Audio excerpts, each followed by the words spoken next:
Do not adjust your radio dial. You are tuned in to the Mark Order Podcast.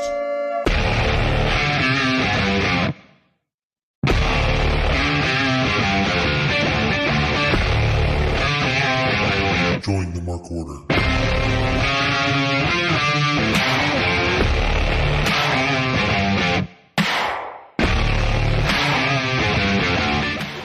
It's Wednesday night, so you know what that means. It's another episode of the Mark Order Podcast.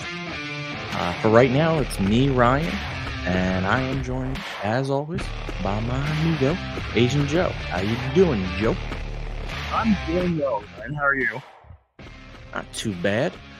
Like I said, for right now, it's just the two of us. Kate should be joining us. She's Kating it up, which she has a legitimate excuse, but I'm not going to let her have it. So she's just big timing us as she does. But otherwise, doing well. Doing a hard cut on the music as I made that my new gimmick. Good evening, Scott. But yeah, just hanging out on a Wednesday. Anything new in your life? Not really. I collided on Saturday for my first time. So that was Oh, that's right. You did a physical collision. I did. I collided hard. It was good. You hit hard. And you made camera. We saw you. A little fuzzy, but yeah. It counts.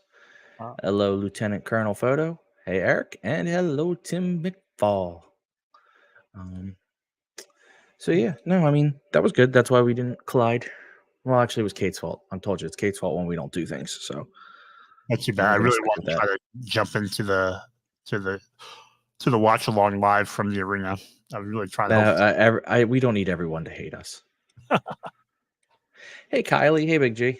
Yeah, we don't need the world to hate us.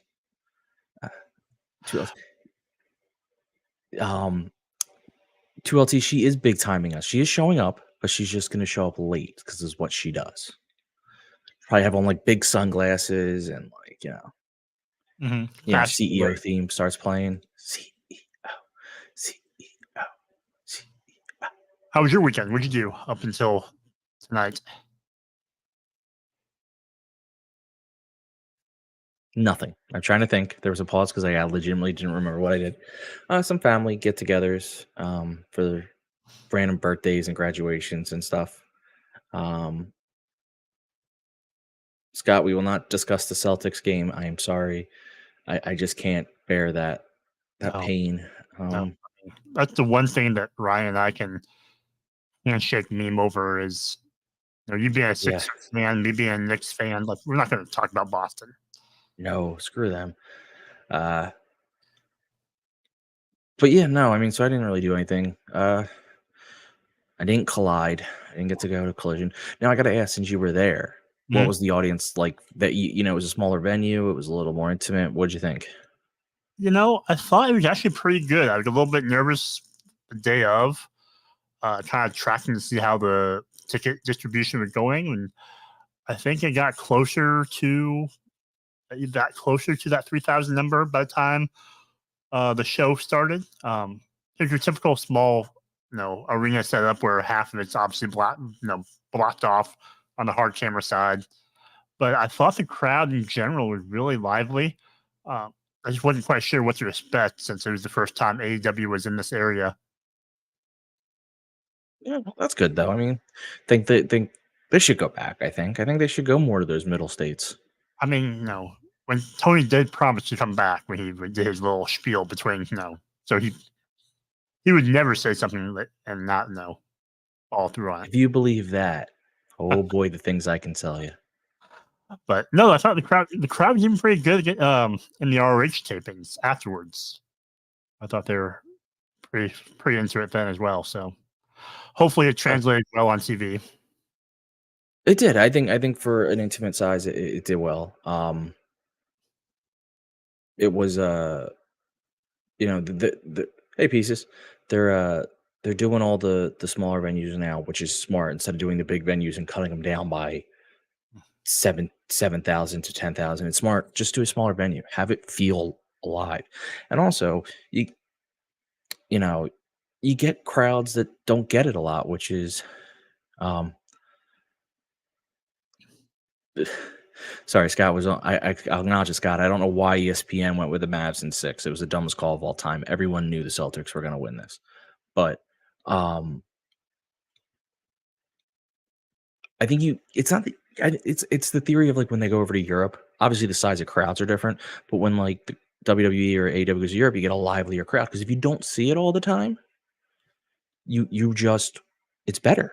You know, it instead of well, we've been to New Jersey 8 times in 8 months. It's like, well, guys, I can only give you so much energy. You know, and you get a little pickier and you get a little whatever. They were in Iowa tonight, Mhm. which may or may not have influenced my background of choice. I felt it appropriate, you know, that if you built it, they will come. But they seemed good tonight in Iowa. Mhm. Yeah, I think Iowa did pretty well with their wrestling crowds. I mean, I gotta believe that the Midwest of this country likes wrestling. It just feels like the place that would. Tim, you say they need to stop running non-wrestling cities in Canada. What are the non-wrestling cities in Canada? I'm not being sarcastic. I really legitimately don't know. Are we talking solely? I couldn't even tell you. I don't know the non-wrestling cities in Canada. I don't, you know. I'm trying to think of the cities they usually run in Canada. I feel like most of them, are somewhat wrestling cities. But I'm not knowing of all things Canada. Yeah, I mean, yeah, me neither. Okay. Now Scott's trying to get under my skin with the Phillies tonight, but he doesn't realize that doesn't bother me as much because the Phillies are still one of the top teams in baseball, so I can live with that. Doesn't hurt.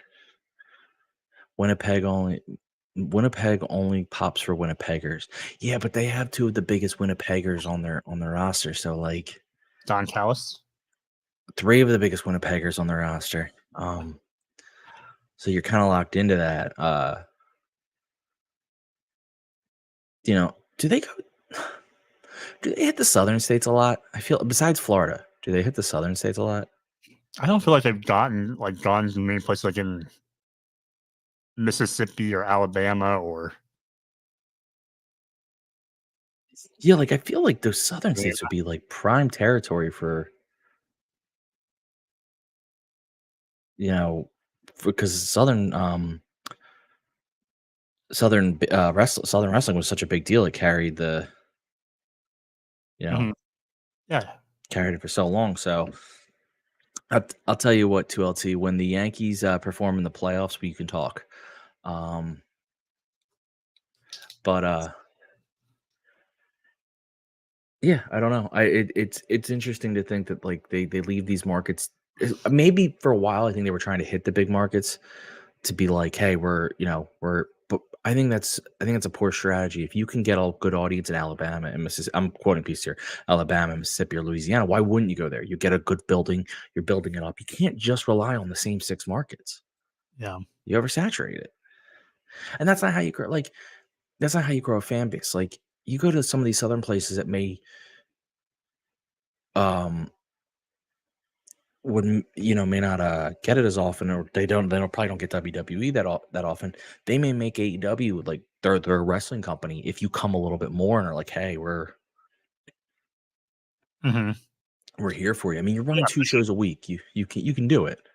Like you said, if they scale back from doing some of the larger arenas in the larger cities and, go to these smaller places, smaller venues, maybe it costs them a little bit less in some areas to run shows something there. To kind of build that groundswell of support from the smaller markets. And then, hopefully all those little community piece by piece will add up to a broader audience.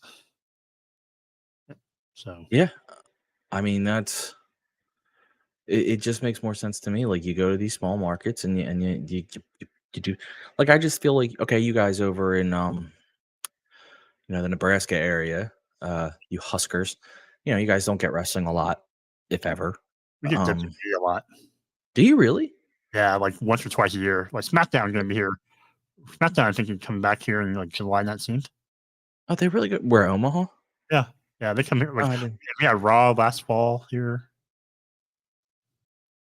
Yeah, I mean, okay, maybe a little different. I didn't think you guys got it that often, but even still, that's still primary market where if you run it even, I hate to, I don't want to saturate these markets either, but if you're willing to run it like a dynamite one month and then a collision later month down the road, you have a chance of bringing guys in and make it.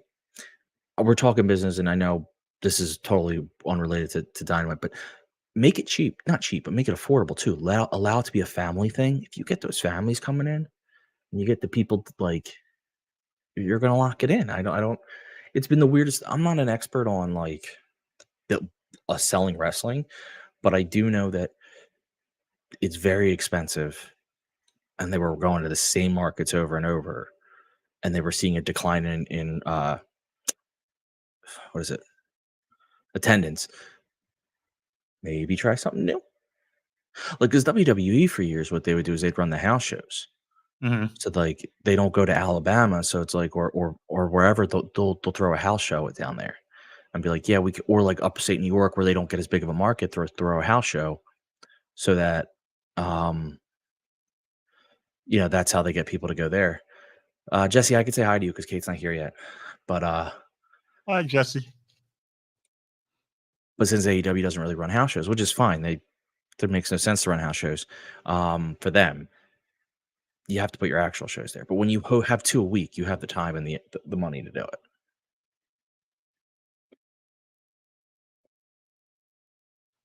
Yeah. I think we can run promotion, Ryan. Yeah. If we build it, they'll come. If you, I think, all right, there you go. That's exact. We'll build it outside. We'll take over a cornfield, and we'll build. We'll build an outside ring, and yeah, that's what we'll do. I like sometimes. I haven't been to one, but I like the look of outside indie wrestling shows. Not all the time. Some of them look really bad, but the ones that do it nicely, I just think it's a cool atmosphere. Now you have to have the weather for it. Like we're already in the weather of Jersey where you couldn't do that. Um so They just had a small, or one of the local independent promotions here in Omaha just ran a little outdoor event over the weekend in one of the suburbs here in Omaha during their kind of, that community's celebration. Like, it's Elkhorn Days 2024. And, part of the festival was that Magnum Wrestling was having an event out there. So they had about 8 or 10 matches on a card and they wrestled outside. It was a nice little setup for them. Oh, that's what I like. That's a nice Pieces is saying in Texas, and the idea of an outside wrestling show now filled him with fear but sadness. Well, that's Jersey now. You have about 2 weeks in Jersey where you can pull it off, where you have like 65 to 70-degree days, and like it's nice. We're now we've now ranging where any given day might be okay, but then you could be 90 degrees the next. Like you don't know where you're at, and then it gets to it. So, that's just me being a little whatever about it. I liked, since I was thinking of building it outside for our Field of Dreams scenario, and made me think I've liked some of that. I know they do them at fairgrounds and stuff, so they're outside enough when there's. That's another thing. Like all these county fairs and all used to always have wrestling. Well, those are that's like a Midwest thing. Yep. I think Jersey has one, like has a fair somewhere. I feel like but it's not a thing. I'm trying to think. Was there any news this week? Oh, there was. I have since it's out there. The Grizzled Young Vets are at least in talks with AEW. No word on like what would actually happen, but I think that's pretty cool, especially now that, well, this is related. FTR, unfortunately, Dax is going to be out for an undisclosed amount of time because he really messed up his back in the ladder match, which really sucks. So you need another. Not that you need another tag team. They have a lot of great tag teams there, but a spot opened up, and there's no better time than now to take advantage of that. Also related, as Tim McFall just put in the chat, Maximum Male Models, or MXM as they go by now, they're going to be at the show Saturday. Not sure if like the reports aren't sure if they're what their whole plan is there, like if it's a one-off, if they're even like what any of the stuff is. What are your thoughts on the Grizzled Young Vets and possibility of MXM? Grizzled Young Vets makes sense. I mean, obviously, since they've been in AEW now a little bit, they've had a match or two, right? So I think at least people know of them from whether it's from NXT's audience or AEW's audience. So that makes sense to me, as long as there's a concerted effort to really focus on the tag teams now going forward, which I'm hoping there is now with the Bucks, and getting the title off of them eventually. Like you said, now the FCR is sidelined for a little bit. You need some more depth in that division. So I'm all for that. And Maximum Male Models will be. So they're going to be at the show. They're going to be at Collision? Yeah. Okay. They're going to be Collidos. My initial gut instinct says they're more of a ROH type of tag team. But yeah, I mean, I kind of agree. Mostly because I feel like, and it really sucks to say this, but like AEW has been kind of like letting me down with the tag stuff. They have great teams. It's just not. It's just not being pushed as much. Now, Tim McFall saying they feel like a TNA team. Absolutely. They have the personality and the energy for TNA. I can't say that would be a bad fit at all. I'm trying to think in AEW, you have obviously the Acclaimed, kind of over the top tag team. You have the Bang Bang Gang when they're a tag team and not a trio. They're kind of over the top. I think some other ones.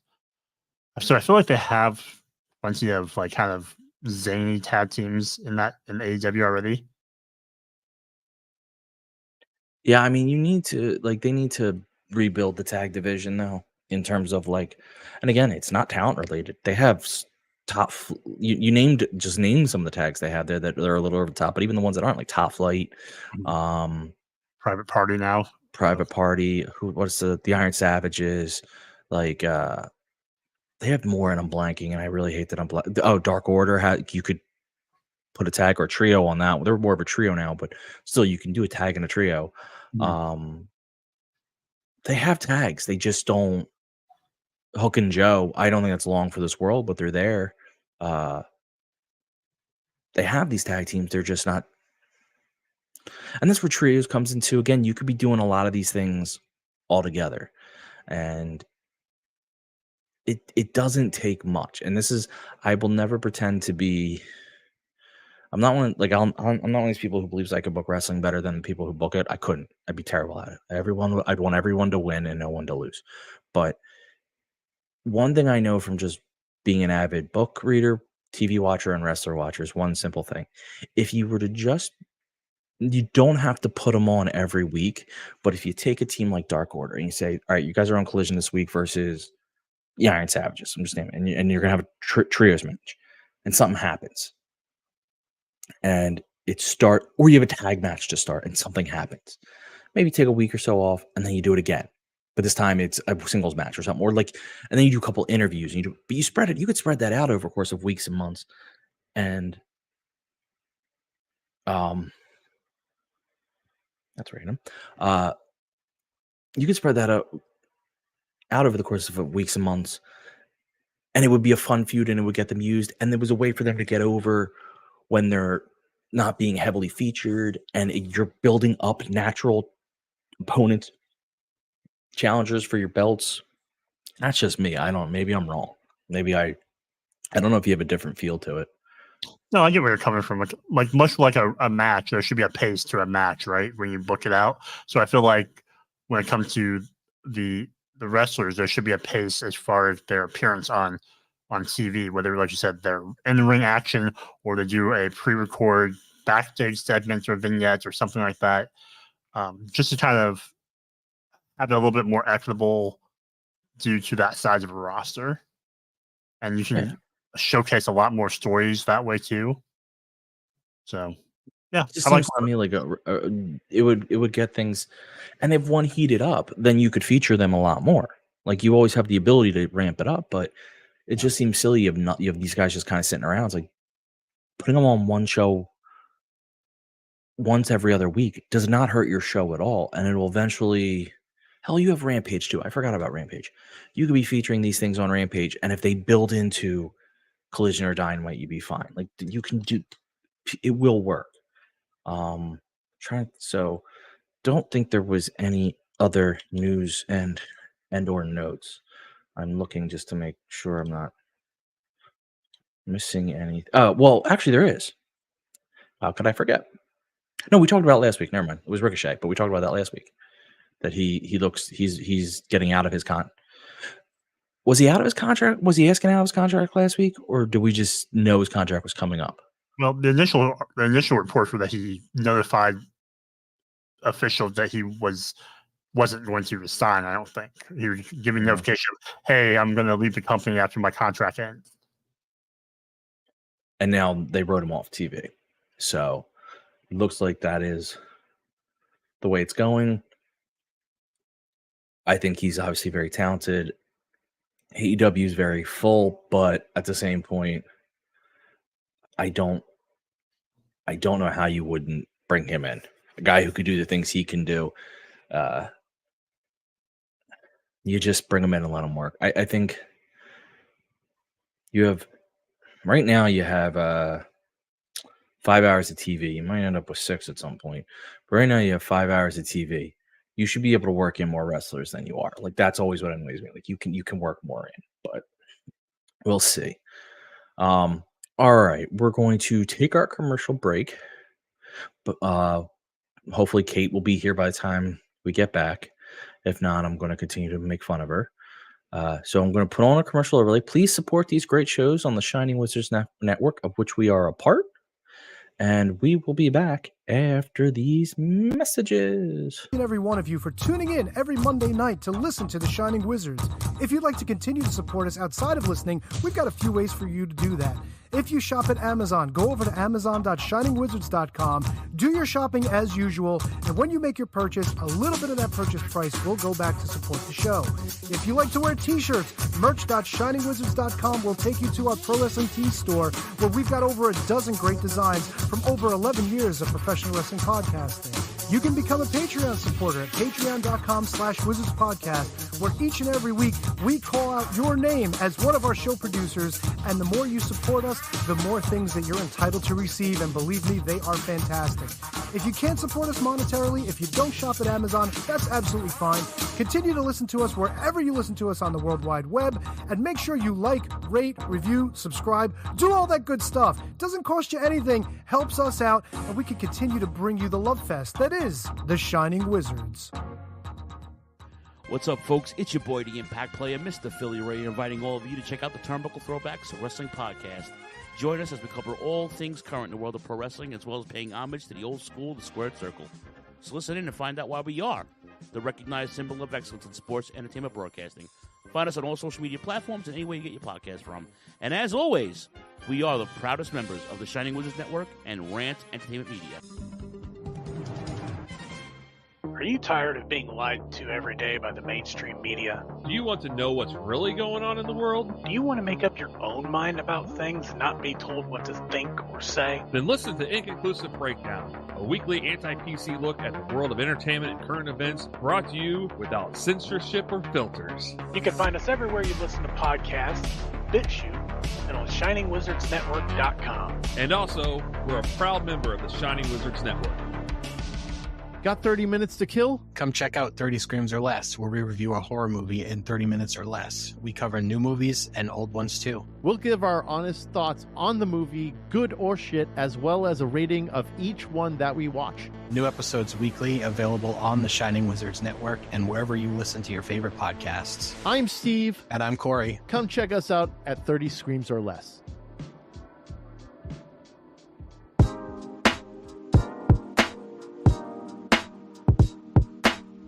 G'day guys, my name is Thomas, one half of the Broadcast Podcast. With our podcast, we go back and watch wrestling events from WWE, WWF, WCW, ECW, AEW, and many other wrestling promotions. You can check us out on Twitter at The Broadcast, that's TheBrokast, and you can also download all episodes on Apple Podcast, Castbox, Castro, and many other podcast apps.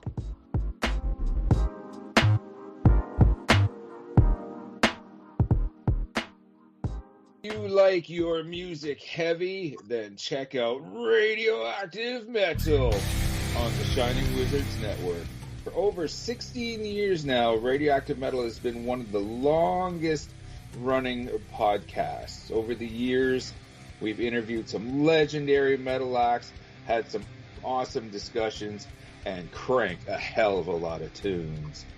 So join your cool Uncle Snowy and his co-host Aaron for the audio mosh pit that is Radioactive Metal here on the Shining Wizards Network. Well, the action is underway!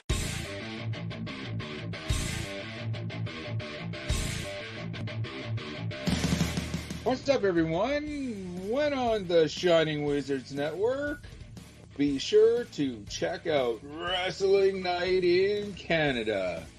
If we're not recording another kick-ass podcast, Or playing in punk bands, or recording kick-ass heavy metal albums, then we're sitting back, we're grabbing a couple brews, and going over everything to do in the world of pro wrestling. Because we're from Winnipeg, you idiots. The Mark Order Podcast is the only show you need if you're looking for dedicated coverage of everything AEW on the Shining Wizards Network. Join us live on YouTube every Wednesday night at 10:15 p.m. Eastern after Dynamite to chat along with the show. If you can't join us live, listen to us on your favorite podcast platform. Follow us on all social channels at Mark Order Pod and use the hashtag #JoinTheMarkOrder, because if you don't find us, we will find you. I'm Kevin Rogue. I'm Al Day. And we're a couple of down-under-pounders that co-host Rogue Day Dots, an action figure collecting podcast where we talk about, well, just about anything that tickles our fancy at any given moment. We're grumpy old men, and sometimes people get on our nerves. And when you get on our nerves, guess what? You get off the lawn. Get off my lawn, asshole! We also go on a little bit of a mission. We go back and we're grading every wrestling figure line that's out there. I'm talking LJNs. I'm talking Jacks. I'm talking Hasbros. Who doesn't like a little Hulkaplex? It's a Gorilla Brain Wrestling podcast production found on the Shining Wizards Network.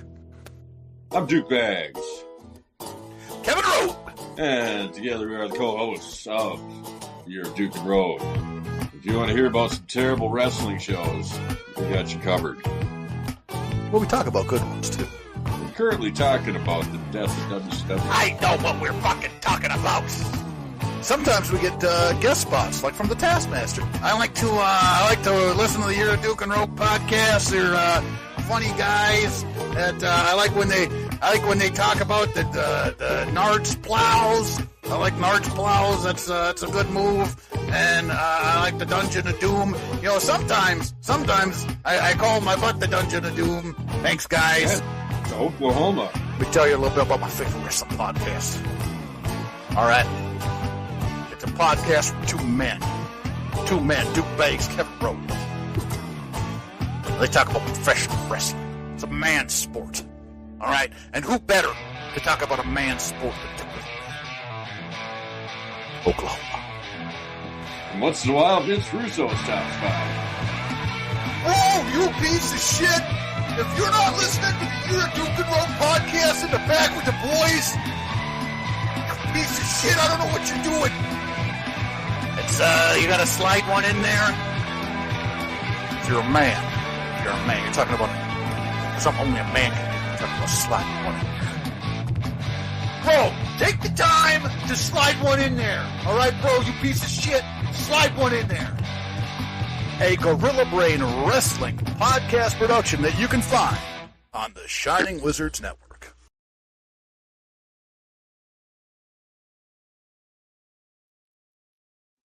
All right, we are back and still no Kate, so I will delay just a few more seconds while I say, hey, we rule.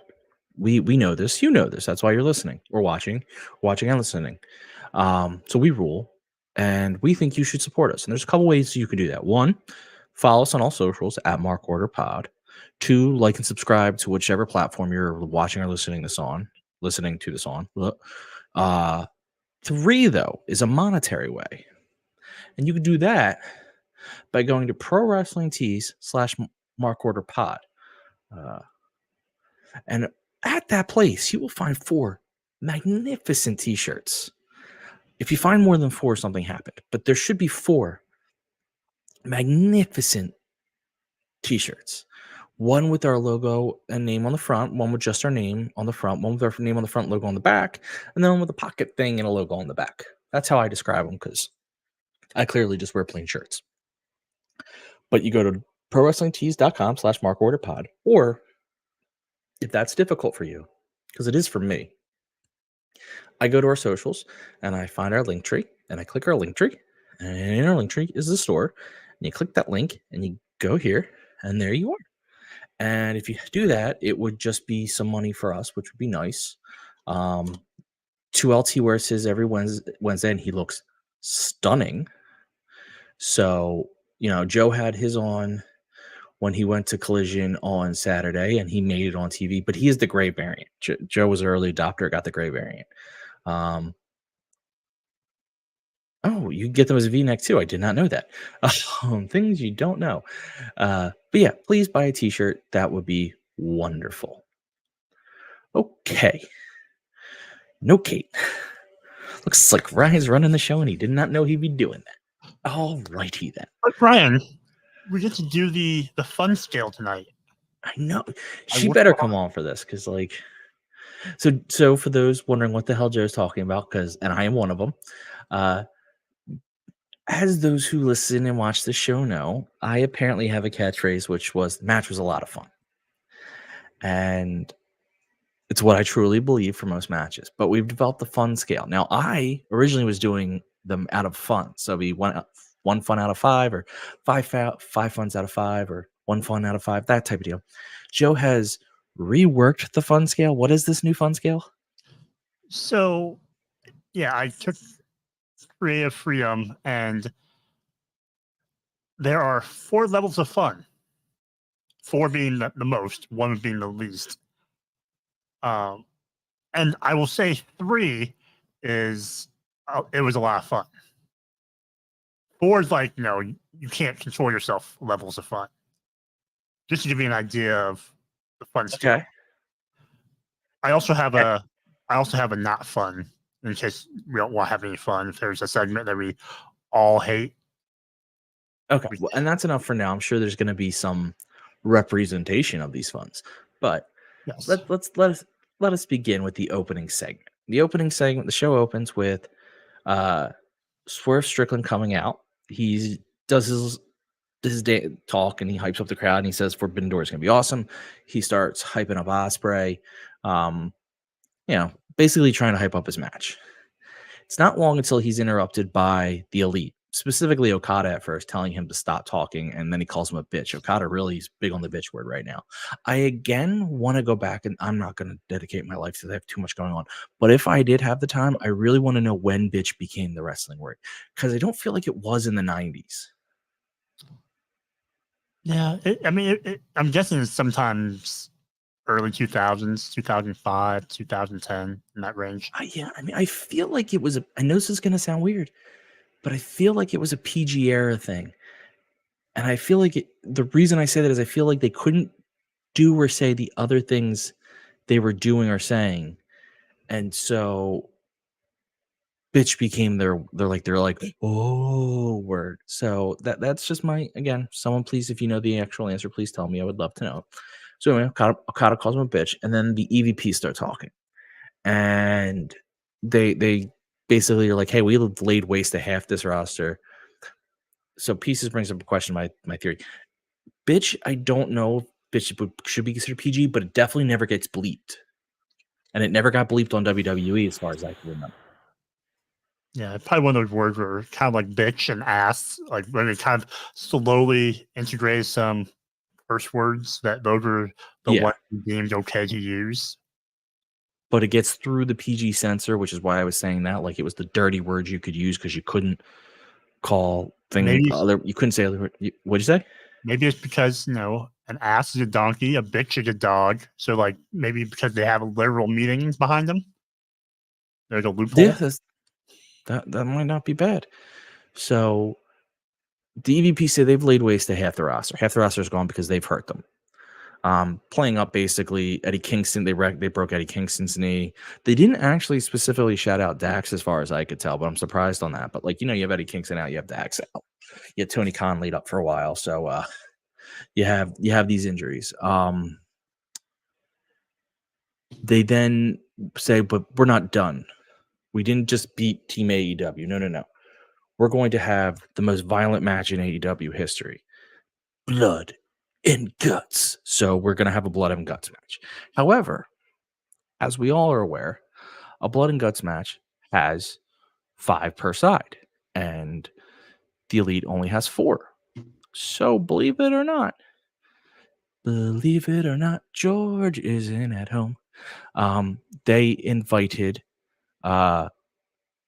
Swerve onto their team. They said, hey, be our 5th. We'll even give you new shoes. Join our team. Basically, they're trying to bribe him because they know how good Swerve is. Swerve takes the shoes, goes, I'm not a size 9, hands them to Nana, and basically says, no, I'm not doing this. And then Nana throws the shoes in the crowd, which is really funny because he didn't even turn around. He just threw them. And then the Elite go, okay, well, we've told you we keep putting everyone on the injury list, and they go like they're gonna attack Swerve when the Acclaim's music hits, and they come out and make the save. However, before a big brawl can break out, Christopher Daniels comes out and says, whoa, we got a show here. In fact, we have a match next, and it's a TNT ladder match qualifying match. It's you, Jack Perry, against, and then Dustin Rhodes come out, and we will lead into that match. Now, I want your overall thoughts on this segment, and then you can ask me my fun thing. But I really need a corporate hierarchy chart on this, because what Christopher Daniels say outrank what the EVP say? Because the EVPs have been making a lot of decisions when Tony Khan is there. Whose decisions outrank whose? I need that chart. Maybe it's just a what if scenario chart.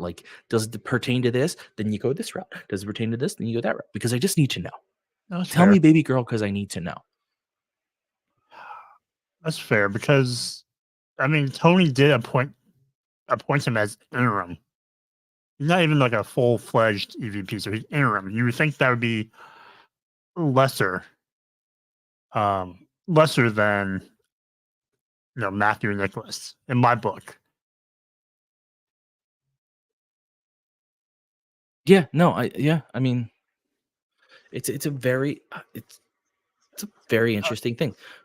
Unless Daniels is acting as Tony Khan's official proxy. He is speaking as he said, he is speaking for TK. Yeah, so then I feel like he should have had a different title then. But also, they have made decisions that TK could have overruled many times over, and TK hasn't. So he's kind of been letting them do their thing. I don't understand. Give me the hierarchy, damn it. What did you think of the segment otherwise? There was a lot going on in this segment, and a lot that was set up for the immediate future, and some stuff maybe set up for a month or so out. I thought Swerve did a nice job coming out here and kind of setting the table. He did his build with Osprey that kind of booked in at the end of the night. So that was nice to have that set out there. And then he moved on to the EVP issue. So there's going to be something going on with them. Now it looks like he'll probably be on the opposing team at Blood and Guts match against them, most likely. And then, I wasn't expecting the Blood and Guts announcement to be mentioned this soon. I thought we were looking at, a couple months, maybe like all in, all out, but we learned that it's coming up sooner than I thought. And I guess that kind of makes sense of why they made the announcement or the challenge tonight. So I'm sure we'll have a month and a half long build of who's going to fill out what team. Yeah, it seems like in an effort to not drag the story out, they're rushing through it. Like they didn't find a healthy balance there where you could say like, all right, we've some stories we take too long. This one we're going to speed up. It's just too fast. Like you have more meat on the bone. And 2LT's right. It's better that Daniels comes out than TK. And I agree because Daniels actually knows how to talk and he could take a bump if he needs to. Like there's a whole lot there. I will say we forgot one team in our discussion of new tag teams earlier, which Motor City Machine Guns are coming. Apparently. So there's always them too. All right. Do you have any questions for me? Well, before I ask you my question, the one thing I think that would have helped the EVPs is they should have done their ask of Swerve in the form of a promposal. I feel like they should have gone all out and really tried to woo him. But they should know to go all out. Like that's their thing. So yes, Ryan, for this segment, according to our new 4 levels of fun, what would you? Where's your fun at on the 4 levels? I call this a 2-funner. 2-funner. So I didn't like the Acclaim making the save. That's level 2 of fun on the fun scale. Jesus Christ. Fuck you, Joe. So for those who are listening and not watching, it's basically the fun scale is basically like a pain scale. So you get the full effect of what fun looks like on Ryan's face in an image, and then a little description of what the level 2 fun is. So for this one, level 2 is an excitable amount of fun. Hold on, I gotta think. All right, because do you have a 0? Do you have the negative fun on anything tonight ranked anywhere? No fun. No, but do you have any segment tonight ranked as no fun that you can remember? I thought TV time was going to get there, but I had a little fun. All right, so let's just say the Acclaim making the save is a no fun. Let's just say that for the sake of You want to see what no fun looks like? Yeah, because I don't think it'll get used otherwise. I was like, did I give you? I should have given you a cry face. That's my fault. That was I mainly made this in case Kate needed to use it for something. Okay, that's fair. She is the more gripes. Okay. All right, we move on. God damn it. To the natural Dustin Rhodes versus the scapegoat Jack Perry in their TNT qualifying match. There was a lot of back and forth in this. There was at one point they're outside and Dustin pulls up the padding and suplexes Jack Perry right onto it. Perry took advantage of the exposed concrete though and spiked Dustin Rhodes back later in the match. Perry hits a low blow and then he wins with a running knee. That's basically the outline of this match. 2 questions. Well, 1 question, then your thoughts. Why wasn't Perry in gear? Didn't he know he had a match tonight? And 2, he may not have known he'd had it that quick, but he knew he had a match tonight. And 2, what did you think of the match? I think him being the heel, you don't dress for the occasion. You dress for when you think you're supposed to have the match. And then, Daniels came out and threw a wrench in the plans, right? So that's how I explain it in my head. The match itself, I thought, was solid.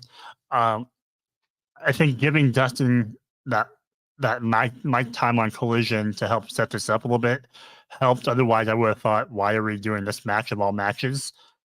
But I kind of like the idea of him, the sands and the hourglass is running out for him as far as title opportunities. So I think him being this was a good idea, just, to give him a couple last tries at one. But it wasn't really a wrestling match. I felt like it was just mainly just a brawl, and Dustin bleeds, and Jack Perry had gotten a little bit more, hardcore, or not so much wrestler focused anymore. So I don't know. I don't know how to really base the match off of that, but it was good for what it was. Yeah, you're right. I mean, for me, again, you've totally fucked me up with the new scale because I got to rethink this now.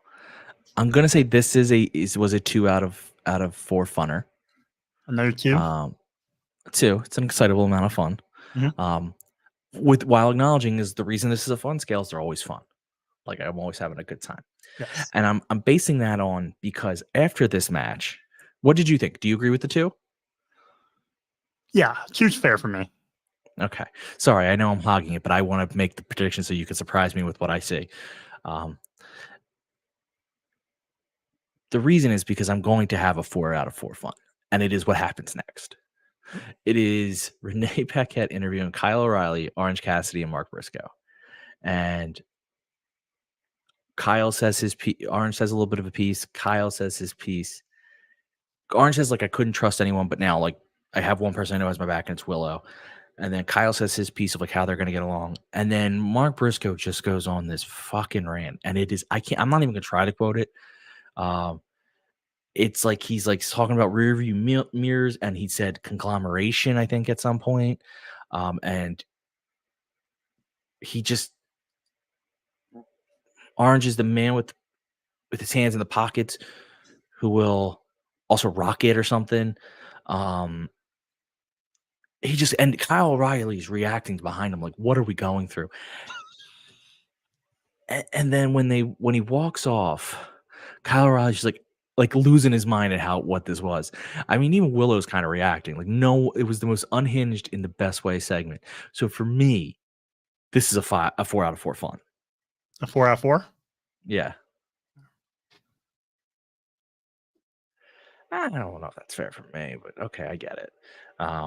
Where would you rank the funness on this, and what did you believe?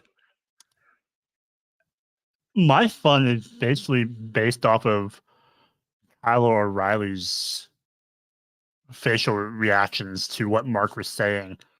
And I don't know why we got this unhinged Briscoe turned up to 11 tonight, but it was fun. And yeah, as I said, seeing Kyle O'Reilly's facial responses in the background, maybe a 3 out of 4 for me for fun.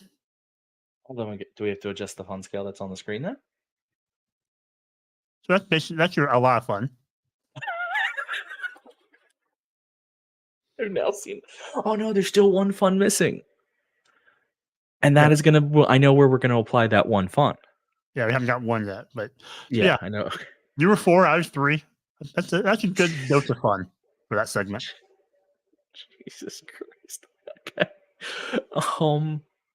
We go on to Roosh versus Dion Russman. Roosh just beat the hell out of. What would you say? The Iceberg. The Iceberg? Yeah, wait. Roy to head. Iceberg. Roy to head. Sorry. No, that's what's on his trunk. I think you go by the Iceberg. Okay. Well, I mean, fair enough. The Iceberg, Dion Russman against Rush. The Iceberg gets destroyed in several minutes of just being beat down. My nephew's talking trash to me because he's going to Ireland tomorrow and I'm not. So I'm getting text messages from. So that was that. Like, I'm getting text messages from my nephew talking trash to me. So post match, Roosh grab. I'm not going to even ask your opinion on the match. The match is what the match is. Squash. But afterwards, Roosh grabs the mic and starts to talk. Does a little more of that anti-American stuff, which is just not Roosh. I was okay. Like, I didn't love it, but I was okay with the first week just to establish, like, hey, he is the bad guy because he was really over with fans. But it's just not a good heel for him. His heel is just better off. Like, I hate to say it, he kind of has the old Max heel, which is like, I'm just better than you. Like that's a much better Rouge. And he's beating up the iceberg while he's doing this, and then MJF's music hits and he comes out. And they brawl in the ring, and they brawl on the ring side, and they brawl through the crowd, and they brawl to the back. And there's a table, and there's a trash can, and then finally the locker room comes out and separates them. What we find out is that next week you're going to have 1-on-1 with no commercials to open the show. MJF versus Rouge. So, Joe, what did you think of this? I have mixed thoughts because I get the fact that you want to put Rouge on television and get heat him up a little bit, get him the win, make him look dominant and violent. I agree with you that I didn't care for the weird heel portion of, being weak Americans and all that stuff. I don't think he needs to go that type of heel persona. I think his argument about being disrespected and not having the pomp and circumstance when he came back from injury and not being treated like the star he is, I think that works well enough in this feud. And so I think maybe, I don't know if a match is necessary. I think you could achieve this in a backstage segment or something where you have Max or him talking and one or the other jumps the other, and then you have this Peter Griffin chicken fight that goes through the backstage area and the crowd.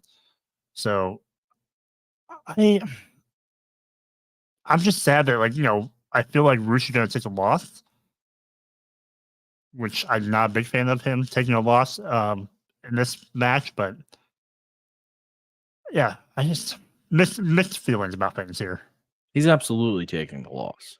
Yeah. Couple things in the chat.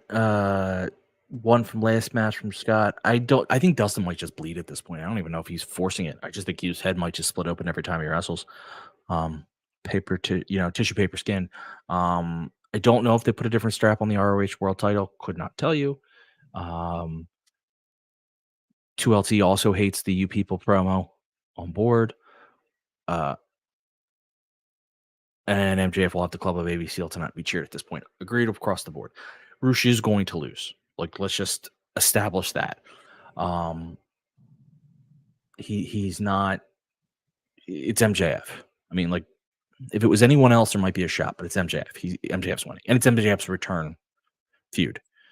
It's not even like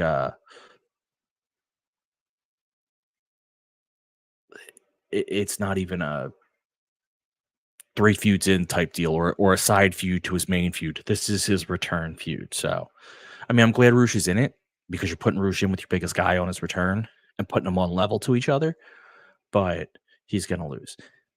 All that said, though, I still think this was the brawl was a good 2 out of 4 fun for me. 2 out of 4, level 2. All right, level 2. I'm really having to rework my funds here. I mean, your funds are your funds. I'm not going to take them away from you, but I'm just going to buy like I was doing them out of a star, but now knowing 4 is the top. What might have been a 3.5 is now like a 2. Like, I've had to rework that math. Also, if I make everything a 4, then we're wasting these graphics, and I can't waste these graphics. So, everything can't be. What'd you say? I said everything can't be a 4. It's teaching you to feel different things, Ryan. No, in my heart, it's still all 4. Now we have our 6-man match of Takeshita, Fletcher, and Strong versus O'Reilly, Briscoe, and Orange Cassidy. AKA the conglomeration. The conglomeration. This was what I would call typical 6-man chaos match. Like, just people everywhere, moves, series of moves here, series of moves there. Guy waits, guy gets knocked out, guy comes back. The winner is Takeshita, Fletcher, and Strong, with a pile driver from Fletcher on Briscoe, which is why I think Briscoe was even in the match, which really sucks. Post match, Trent Beretta comes out and attacks Cassidy. O'Reilly gets attacked by the rest. Willow comes to make the save, but Chris Statlander knocks her out, and then basically says, like, I'm going to send you to the ER next time. I enjoyed. Listen, the match was great. I'm really bad. Like, first of all, I didn't know I was hosting. I might have taken different notes, but hoping Kate's listening just for that line. But also, like, I told you, I've said it before. I'm very bad at picking moments in these matches because, like, you have diving DDTs and springboards, and Orange always does a couple crazy things, and Kyle Fletcher and O'Reilly the two Kyles are just so insane that, like, each one's doing something different, and Mark Briscoe just can go all over the place, and it just was wild. So, Joe, what do you know? What did you think of the match? Totally in agreement with you as far as just being a cluster bumming of a mess where you have, 6-man teams kind of thrown together with people who don't usually work together. So very, very spot heavy with, the back and forth maneuvers on each other. I have a couple of things I wrote down for our spots since you didn't take any notes on that, but not supposed to. That's fair. I like Takeshita using Orange Cassidy as a weapon.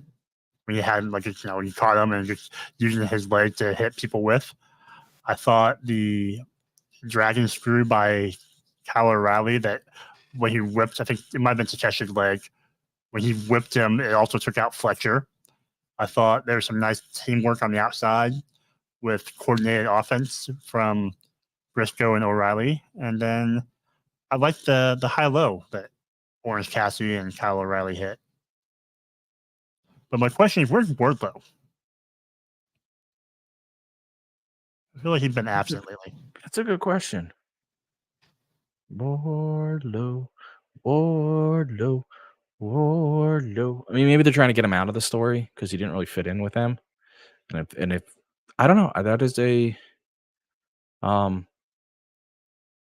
good question. I have to ask. I don't know who I'd ask, but we'll have to find out. So I think it was a solid. The match itself, I'm going to stick with my 3. It's a 3 out of 4 funners because it was a lot of fun. And I'm holding back because I think the main is going to get the remaining 4 out of 4 funds tonight. But it is definitely a solid 3 out of 4 funners. Do you agree with my assessment? I do. I just because of the chaos and the people involved in the chaos. The format of the match may not always be for me, but of the wrestlers who are involved and the things they can do, I give it a 3. Fair enough. So we're on a 3 fun scale.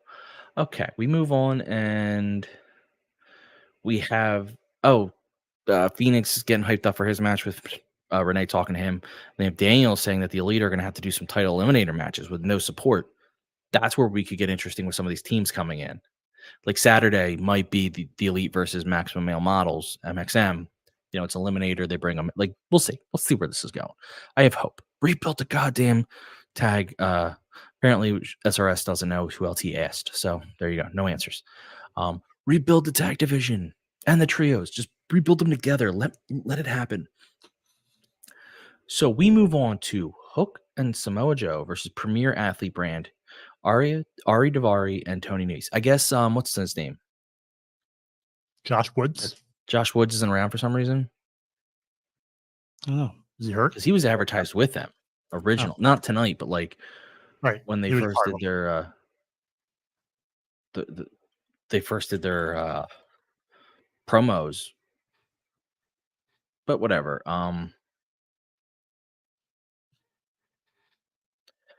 So, god damn it.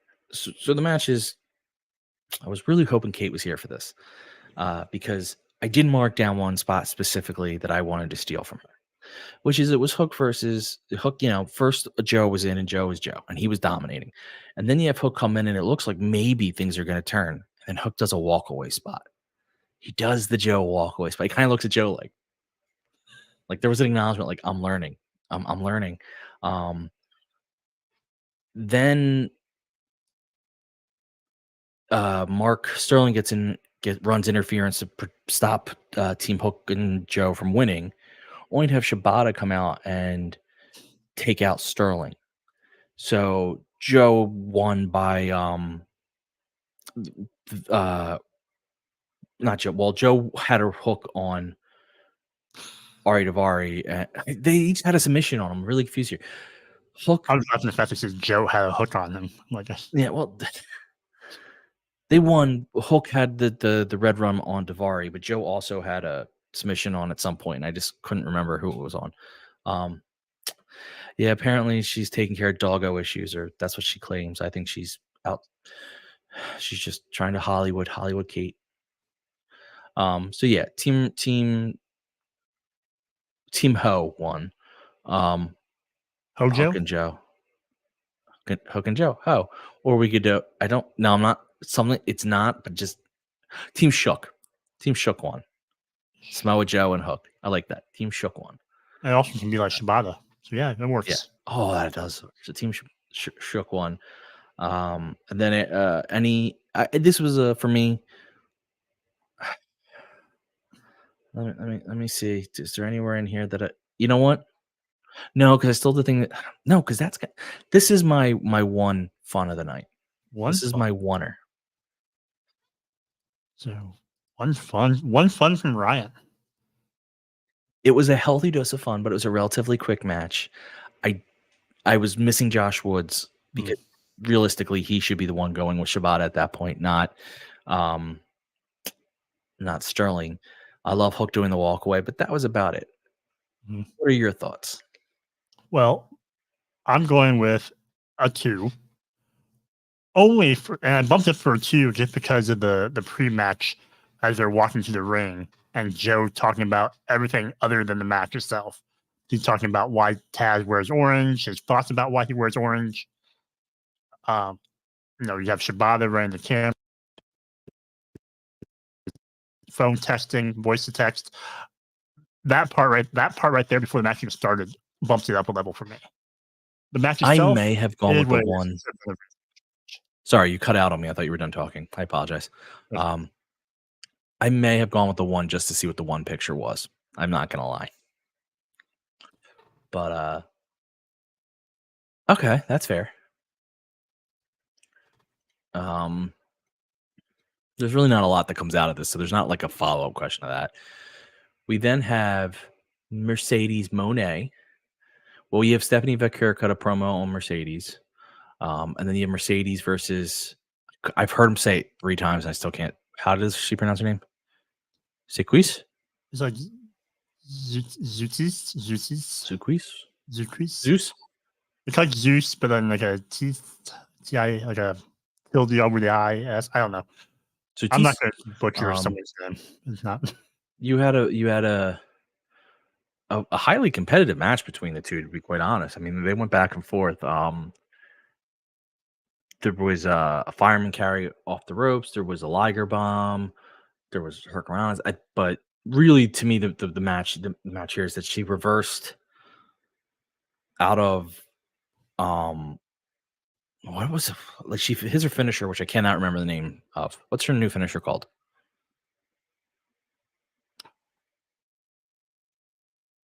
I can't remember what it's called now. Jeez, I'm blanking. Well, Zeus had Mercedes arms, and Mercedes reversed it into hitting her own finisher, which was really well done. The Moneymaker, I guess, is what it is. Is that what it is? I don't know. Yeah, Monet Maker. So it's the Monet Maker. Now, we've said in the past, the Monet Maker looks great once it gets certain wrestlers. Other wrestlers went bigger. I wouldn't call Zeus bigger, but not only did it look good, the reverse into it was excellent. So it was really good. This is now consistent. When Mercedes came in, the talk was there that what the hell are they doing? They weren't thrilled with her. They being certain fans weren't thrilled because she was just talking a lot, and the promos are never her strongest suit. And just felt like, what are we doing? She's here for 2 months. We haven't seen her wrestle. And you kind of started to see people start to fade on it. Now that she's wrestled a bunch, that has all disappeared. She's back to being like the best. So, do you agree with that assessment? And then what do you think of the match? I do. I think my assessment of the match is kind of in agreement with what you were saying about how Monet is very versatile for her background, her experience in wrestling.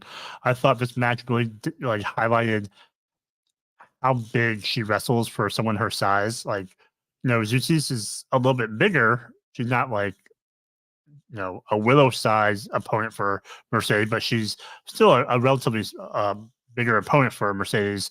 And I feel like she matched her as far as striking ability and power. So it's just kind of odd to see someone as small as Mercedes be able to strike with some of the larger opponents, similar to kind of like Mariah May. And Mariah May, she's pretty small, but she still has that, almost a strong style approach to her move sets.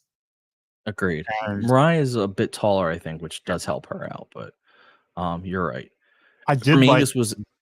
I was gonna say the move that I'm gonna butcher the name again. Zeuxis, where she had the double underhook and she landed that lung blower on Mercedes. I thought that looked really nice. But yeah, she looked really good in this match against her. So yeah, it was very good. To me, it was a 3 fun match. A 3 fun match. I think it was a lot of fun as well. So I'll go a 3 fun match. Perfect. And then we get a Mina Shirakawa hype reel, which was a lot of fun. Mina's got a lot of personality. I mean, that comes across quite a lot. And if you got to watch her at her RJ City show at AEW, she got to show even more of it. So Mina's great. But then it cuts back to Tony Storm as Mariah May. And just as Renee's about to ask Tony about Mina coming next week or whatever, or about Mina's hype reel and all that, Mariah May interferes, thanks Tony for getting her to the Owen Hart, says, oh, but also I'm going to be there for the contract signing between you and Mina, but don't worry, I'll make sure everyone behaves. And then Tony has a match on Rampage. So not a whole lot there. I just love these interactions. I think they're great.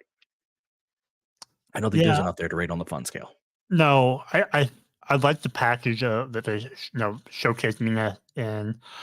It's one of those instances where I wish they would have shown this a couple weeks back, earlier, when she came or when she arrived. Show it a week after or something. But yeah, agreed.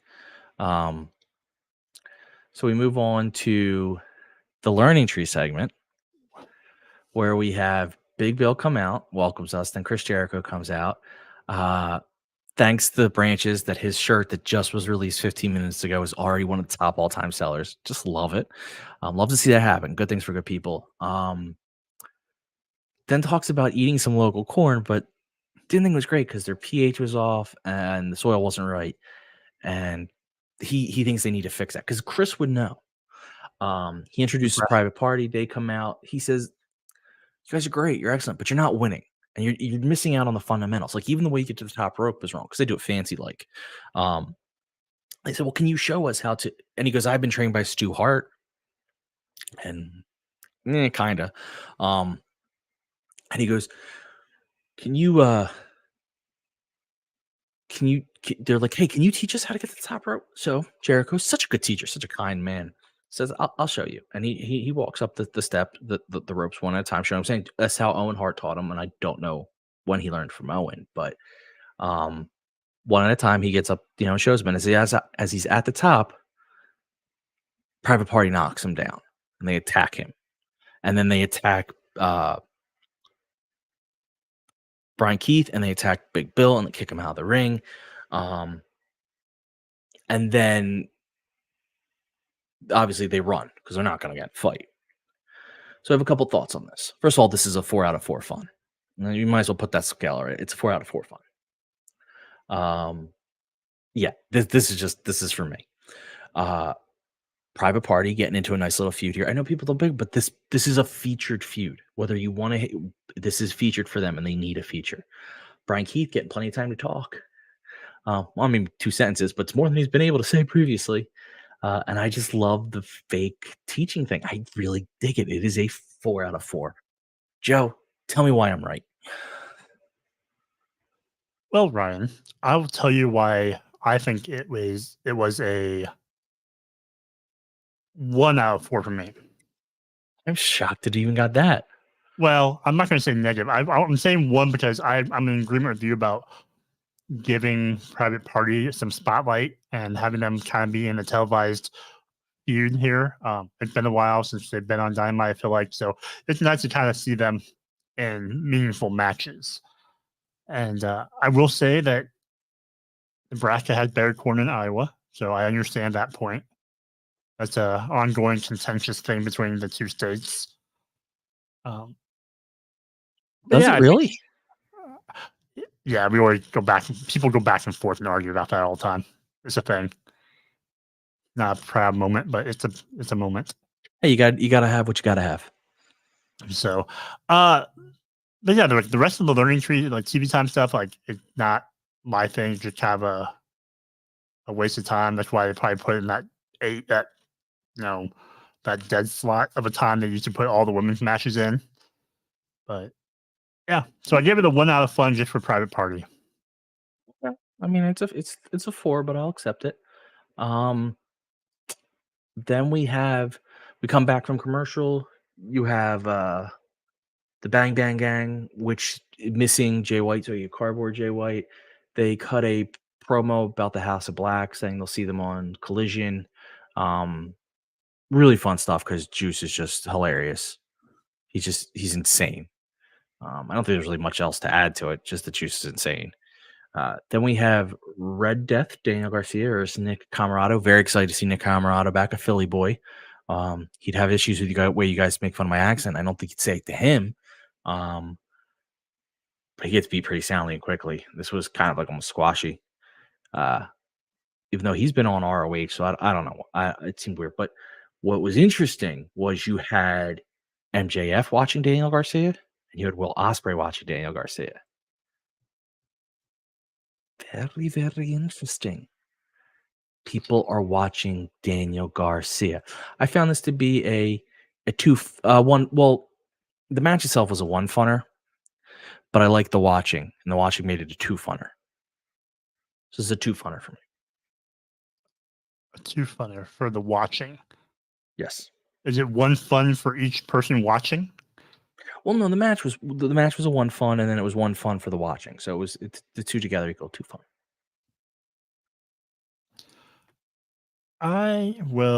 Let's see.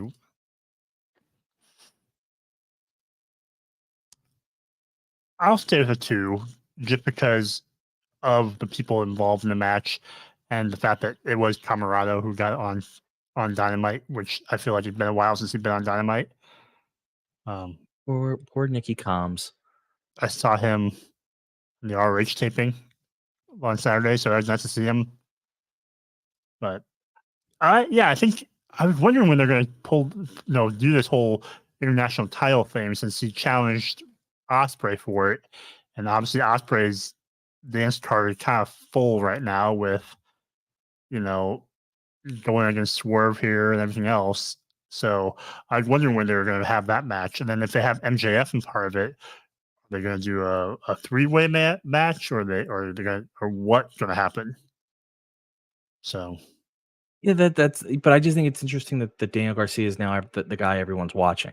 Well, not everyone, but like the 2 guys are 2 of your biggest are watching. Jesse Ozog, what do you mean? Did I share my opinion on this? What are you talking about? Did Ryan even share this opinion? What opinion? And yeah, Nick Camarado face was shaved, but the rest of his body was not shaved. The rest of his body was quite hairy. But yeah, I like I said, this was a two-funner. Pac cuts a promo saying he's entering into the Owen Cup. Man, this Owen Cup is getting stacked. Stacks on stacks on stacks on stacks. So I'm excited for that. Also, what's his name? Cut a promo that he sent in a video. Oh, well, sorry, Jesse. You're wrong in your non-support of the learning tree. Talking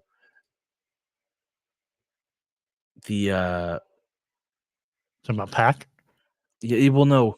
Who else? The guy from New Japan sent in a video saying he was going to be entering. Shingo Takagi, is that who it was? Yeah, I was thinking Naito, but not Naito's Pac agreed about something else. No, Naito sent in a video because he's going against Naito was brought up because he's going against what's his name? Moxley. Yeah, with Shingo. So you're gonna have the Japanese Dragon, you have the American Dragon in the tournament. As I pointed out on Twitter tonight, Warner Brothers likes to hype up House of the Dragon. And that's two dragons fighting. Two dragons again. Just saying. Getting a lot of dragons on dragons. Dragons on dragons on dragons.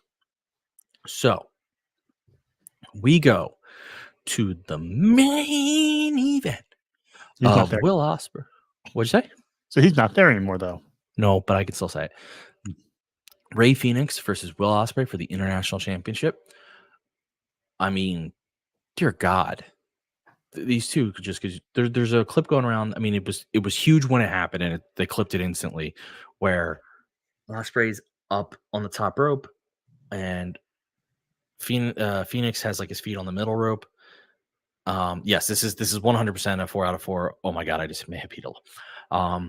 And Phoenix jumps up, hits the top rope, and then immediately goes into a Hurricane Rana, and then Ospreay lands on his feet. It was just like, what guys, what are we doing here? Like, how? There was a frog splash. There's a Frankensteiner. I mean, I don't want to, like, again, I'm not great at calling out moves, especially these because I don't know the name of them. There's just a lot of high flying moves. These two had great chemistry. But the cool part was towards the end of the match. Oh, I should point out, Swerve is watching from the crowd the whole match.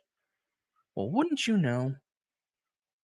The Will Ospreay hits a hidden blade. But he's not ready to beat Phoenix yet. He can't. So he goes up to the top rope and he hits a Swerve stomp in front of Swerve. Then he hits the hidden blade again, pins him. I mean, look at that. That is some. I'm just hyping up, but no, I really think it's cool when like that's like such a small but fun dig at like I'm doing your move, and I'm doing it awesome, and I'm everything I did. 2 LT points to all the reversals. I mean, that's why I can't like. I'm very bad at this. If you want people who actually know the moves, I'm not the guy. I could just tell you that the story was 2 super athletic people who just kept. Reversing. I don't want to say the reverse. They kept finding ways out of things. They kept finding another. Nothing went as planned, I guess is the way I want to say it. In terms of kayfabe. Obviously, in the match went as planned, but in terms of kayfabe, nothing went as planned for the rematch. Every time someone tried something, the other guy pulled out some ridiculous move and got out of it, and it just kept happening. And I loved that. I think Rey Fenix, even though he lost, comes out looking awesome. Ospreay's Will Ospreay. A little primer if we ever get Ricochet over here. What kind of matches can we have in? After the match, Strickland comes into the ring. Will Ospreay goes to shake his hand, but then Strickland calls him an immature child. Says he's not. It's just not for him. He's not strong enough. He can't have both belts. But then somehow, Ospreay ends up with both belts. Not sure how that happened. But Swerve basically was like, "You're lucky I like you, or I would really hurt you." So obviously I think this is a 4 on the fun scale. Joe, you seem to be matching my fun scale in this. What is your analysis on the match? Definitely a 4 for this one, just because I kind of had my mind made up when they announced the match. So, and it lived up to what I thought it was going to be. You know, having not faced each other yet in AEW, but having that familiarity outside of AEW, I think that helps. And then, kind of like what you were talking about with the counters and the reversals, this whole match just felt like, 95 mile per hour in a 35 mile per hour zone, and it felt like almost like a shadow boxing of one person trying to do something, and they can't they can't pull ahead because the other person's toe to toe with them and keeping pace. So yeah, that's a good way of saying it. Yes. Yeah, it felt like shadow boxing to me, and I think it was a fun match. And the winner was always going to be Ospreay, obviously. So the outcome's always kind of known, but how to get there is the fun part. And I think after the match with Swerve and his interaction, I kind of like what Swerve's doing. I like that Swerve's trying to pull out the more aggressive side of Ospreay, and instead of this plucky, happy-go-lucky, I'm so happy to be an AEW full-time babyface that he is. Like I like the Ospreay with a little bit more edge. Agreed. Couple things.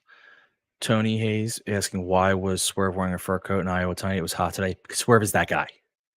Doesn't matter. Style over. He could take the heat because he's that stylish. I'm also hoping the building was air conditioned. The second question I have, the second question is, Kate, if you're still in the chat, can you tell us what you thought of the Jericho Learning Tree segment? Yes, I'm feeding it so Kate can see the specific fun scale created for her. TMDK is on Collision. Kate must be thrilled. Another tag team. My God, just so many tag teams. Tag. Yeah, exactly, Tony. Like Dusty and Magnum wearing those fur coats back in the day. Sometimes you just gotta look fancy and show that you were above your bodily needs, and you can suffer. So Kate, I think, rated it a no fun. Joe, what's the no fun? No fun. Made specifically for Kate.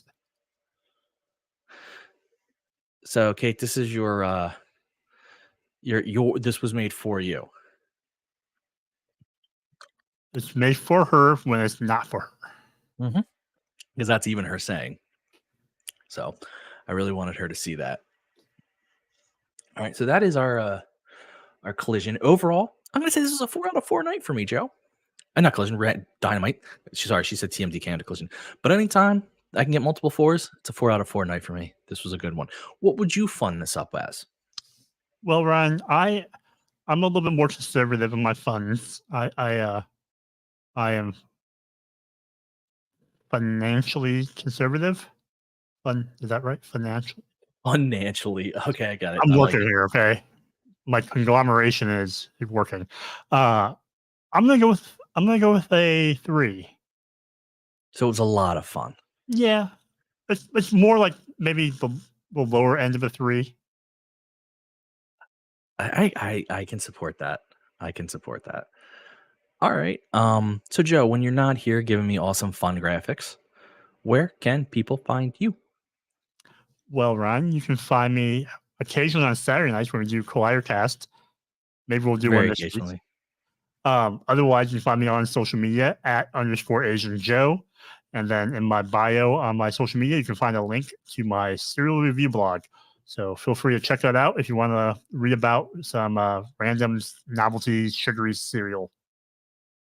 Okay. You guys can find me on all our socials at MarkOrderPod. You won't find me Saturday. I'll explain to Joe. I got some stuff. Actually, for the next 2 weeks, I'm probably not going to be around much. I am house sitting for a family member, making it extremely difficult for me to, video. But we'll figure stuff out. But I was going to make a joke there. Sorry. I was thinking I lost my moment though. You said house sitting. I was going to make a Yo Mama joke of, around the house. That's a good Yo Mama joke. It's a classic. I know. But follow me on all socials at MarkOrderPod, or follow my history blog hereforhistory.com at _hereforhistory. And we'd like to thank our chat, Jesse Ozog, Tony Hayes, 2LT Photos, Scott George, Pieces. Hold on, there's more. Big G, Kylie. I'm really bad. I always forget someone. But Tim McFall, So anyone I miss, I apologize. But thank you all for showing up. It's like I always say, it's a lot more fun when you guys are here and chatting and telling me the name of things that I can't remember because that's just how my brain works. Jesse, don't make now that Kate's here, I gotta hate you again. This is not fun. So this is where I put the outro overlay on just to say screw you guys. I'm going home. I'm already home, but so what? Goodbye.